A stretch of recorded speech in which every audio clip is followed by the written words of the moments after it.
High বন্ধুরা, তোমাদের কি ফেসবুকে কি ভিউ হচ্ছে না, রিলসে ভিউ হচ্ছে না, পোস্টে ভিউ হচ্ছে না এবং স্টোরিতে ভিউ হচ্ছে না? খুব সমস্যায় পড়তে হচ্ছে। আর দেরি করে লাভ নেই, আপনারা ঠিক ঠিক সঠিক ভিডিওতেই এসেছেন। আজকে আমি আপনাদেরকে দেখাবো রিলস, পোস্ট এবং স্টোরিতে হাজার হাজার ভিউ এনে। তার জন্য মাত্র ফেসবুকের দুটো সেটিং অন করতে হবে। সেটা করলে তোমাদের সমস্যাটা সমাধান হয়ে যাবে। ভিডিওটি দেখার আগে বন্ধুরা, তোমরা যদি চ্যানেলে নতুন হয়ে থাকো তাহলে সাবস্ক্রাইব করবেন এবং ভিডিওটি ভালো লাগলে লাইক করবেন এবং শেয়ার করবেন। ঠিক আছে, চলো বন্ধুরা ভিডিওটি শুরু করা যাক। শুরু করার আগে প্রথম ফেসবুকে আসতে হবে। ফেসবুকে আসার পর লক স্ক্রিনে পাসওয়ার্ড দিতে হবে। তারপরে থ্রি ডটে আসতে হবে।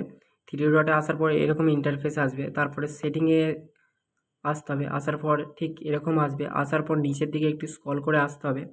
আসার পর এখানে স্টোরিজ থাকবে, স্টোরিজে যেতে হবে। স্টোরি প্রাইভেসি এখানে আসতে হবে। এখানে এসে ফ্রেন্ডস থাকবে, যেন তোমার বন্ধুরা শুধু দেখতে পাচ্ছে, এটা ঠিক করা আছে। এই 24 ঘন্টা উপরে লেখা আছে your story will be visit for 24 hour and Facebook Messenger.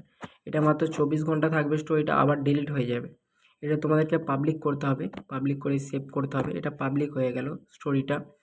এরপর তোমাদেরকে আসতে হবে, তোমাদেরকে রিলসে আসার পর এখানে ফ্রেন্ডস থাকবে, এটা পাবলিক করে দিতে হবে। তোমার ফ্রেন্ডটাই শুধু দেখছে, এটা পাবলিক করে দিলে এখানে বাইরে থেকে আরও ভিউয়ার্সরা আসবে, তারা এসে এই ভিডিওগুলো দেখতে পাবে। ঠিক আছে, এটাই হচ্ছে ভিডিও। এই দুটো সেটিং অন করার পর তোমাদের এই সমস্যাটার সমাধান হয়ে যাবে। তোমাদের রিলস এবং স্টোরি বা হাজার হাজার মিলিয়ন মিলিয়ন ভিউজ আসতে পারে। ঠিক আছে, এটাই হচ্ছে আমার আজকের ভিডিও। চ্যানেলে যদি নতুন হয়ে থাকুন অবশ্যই সাবস্ক্রাইব করবেন এবং লাইক অবশ্যই করবেন।